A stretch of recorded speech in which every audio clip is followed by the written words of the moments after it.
మీరందరూ బాగున్నారని అనుకుంటున్నాను. నేను కూడా చాలా అంటే చాలా బాగున్నాను. మీరందరూ మన వీడియోస్ చూస్తున్నందుకు నాకు చాలా అంటే చాలా సంతోషంగా ఉంది. కానీ బాధాకరమైన విషయం ఏమిటి అంటే మీరందరూ వీడియోస్ చూస్తున్నారు కానీ ఎవ్వరూ కూడా వీడియోకి లైక్ చేయట్లేదు. దయచేసి ఈ వీడియోకి ఒక లైక్ చేసి మీ అభిప్రాయాన్ని కమెంట్ల ద్వారా తెలియచేయండి. ఇప్పుడు మనం వినబోయే కథ కొత్తగా పెళ్ళింట్లో మొదటి రాత్రి.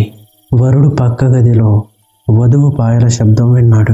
బయటికి చూసేసరికి ఆమె నేల మీద కాదు, గాలిలో తేలుతూ రక్తంతో నాట్యం చేస్తుంది. ఎందుకనేది మీరు పూర్తి స్టోరీ చూసిన తర్వాత మీకే బాగా అర్థమవుతుంది.